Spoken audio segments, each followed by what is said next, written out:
बिस्मिल्लाहिर्रहमानिर्रहीम। Dear students, आज का जो हमारा टॉपिक है that is extraction of metal from concentrated ore. के हम लास्ट लेक्चर में कंसंट्रेशन ऑफ ओर को डिस्कस कर चुके हैं, जिसके अंदर हमने डिफरेंट मेथड्स को डिस्कस किया।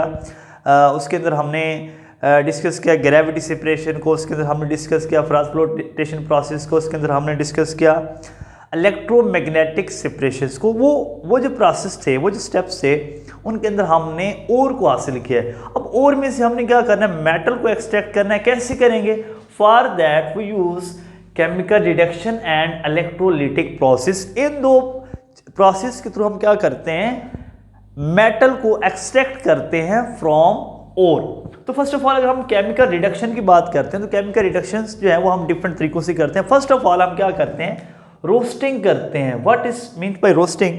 रोस्टिंग के अंदर क्या होता है, हीट कंसंट्रेटेड और at high temperature in the presence of air.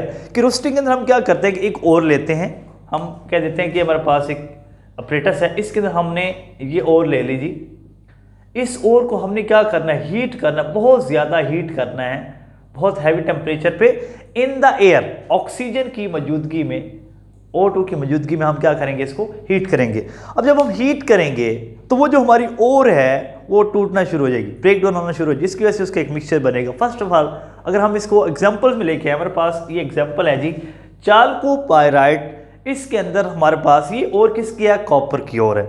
अब इस चाल्कोपाइराइट इसका जो फार्मूला है CuFeS2, इसको हमने क्या किया, ऑक्सीजन की मौजूदगी में हीट किया है, जिसके नतीजे में एक मिक्सचर बना है that is Cu2S plus FeS।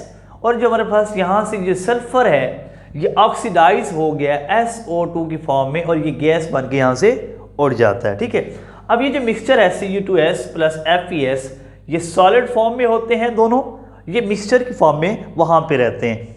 अब इसको हम क्या करते हैं, फर्दर हीट करते हैं, नेक्स्ट स्टेप्स के अंदर लेके जाते हैं, जिसको हम कहते हैं स्मेल्टिंग।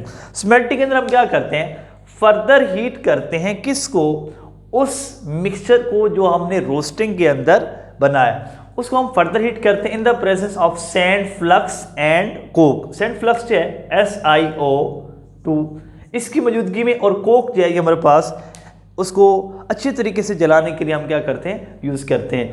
अब ये सैंड फ्लक्स और कोक की मौजूदगी में हम क्या करते हैं, इनको फर्दर हीट करते हैं, बहुत ज़्यादा टेम्परेचर पे हीट करते हैं।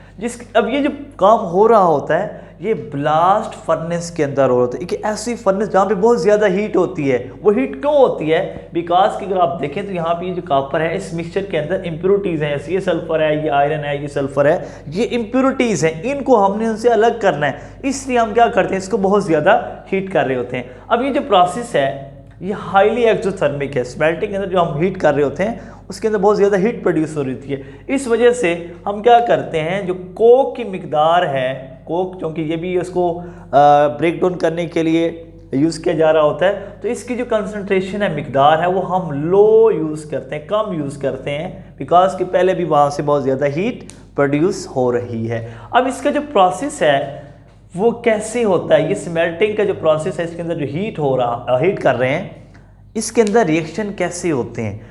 फर्स्ट ऑफ ऑल FeS, अब ये हमारे पास दो चीज़ें थी, कंपोनेंट से जो मिक्सचर के अंदर मौजूद थे, इनको हमने फर्दर हीट करना है, और इनकी हीटिंग के नतीजे में इनके अंदर जो रिएक्शन होगा वो किस तरह होगा। FeS जो है ये ऑक्सीजन की मौजूदगी में ऑक्सीडाइज होता है और ये बनाता है FeO। इससे ये जो S ब्रेक डाउन होके SO2 जो है, SO2 ये यहाँ से गैस बन के यहाँ से निकल जाता है, ठीक है, ऑक्सीडाइज होके। इसी तरह अब ये जो FeO वो गैस बन के उड़ गया।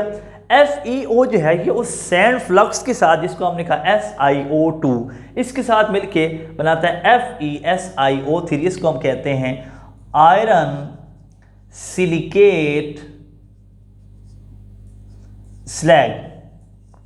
ठीक है, आयरन सिलिकेट स्लैग। अब ये जो आयरन सिलिकेट स्लैग होता है ये लाइटर इन वेट होता है, ये लाइटर होता है, हल्का होता है, ठीक है, और ये क्या करता है, उस अपरेटस में ऊपर तैरना शुरू कर देता है जहाँ पे हम इसको हीट कर रहे हैं, ठीक है, उसमें वहाँ पे ऊपर तैरना शुरू कर देता है। तो हम इसको वहाँ से अलग कर लेते हैं, सेपरेट कर लेते हैं कि हमारे पास आयरन सिलिकेट स्लैग अलग हो गया, ठीक है।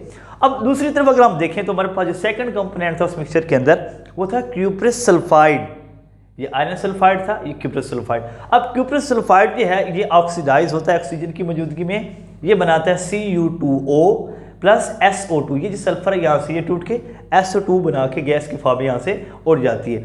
अब ये जो Cu2O है ये क्या करता है, ये इस रिमेनिंग आयरन सल्फाइड के साथ, अब ये जो आयरन सल्फाइड है ये सारा का सारा ऑक्सीडाइज नहीं होता, सारा का सारा स्लैग की शक्ल में आगे नहीं चला जाता, वो बच जाता है। तो ये जो Cu2O है ये उस मिक्सचर के अंदर मौजूद आयरन सल्फाइड के साथ मिलता है और ये बना देता है Cu2S।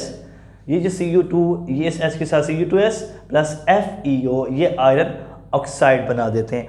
अब ये जो मिक्सचर है इस मिक्सचर को हम टोटली कहते हैं दैट इज मैटे। मैट भी कह देते हैं, मैटे भी कह देते हैं, मैट। ठीक है। अब ये जो मैट है ये आपका एक ऐसा मिक्सचर है जिसके अंदर ऑलमोस्ट 45% जो है कॉपर होती है। ठीक है, कितने परसेंट कॉपर होती है? 45% कॉपर होती है। अब ये मिक्सचर आपका उस प्लेटस के अंदर ब्लास्ट फर्नेस के अंदर नीचे बैठ जाता है, जिसको हम नीचे से क्या कर लेते हैं, अलग कर लेते हैं, सेपरेट कर लेते हैं। ठीक है। तो अब इसकी जो फर्दर अगर हम बात करें कि इस मैटे को जिसके अंदर 45% कॉपर है, इसको अगर हम अपर मतलब मज़ीद इम्प्रूव करना चाहते हैं कॉपर की कंसंट्रेशन को 100% की तरफ, तो हम इसका नेक्स्ट प्रोसेस कहते हैं बेसिवलाइजेशन। एक अदर क्वेश्चन है, एक दूसरा क्वेश्चन है, उसको हम इंशाल्लाह नेक्स्ट लेक्चर के अंदर डिस्कस करेंगे। इसके रिलेटेड कोई क्वेश्चन है तो you can ask. Thank you so much.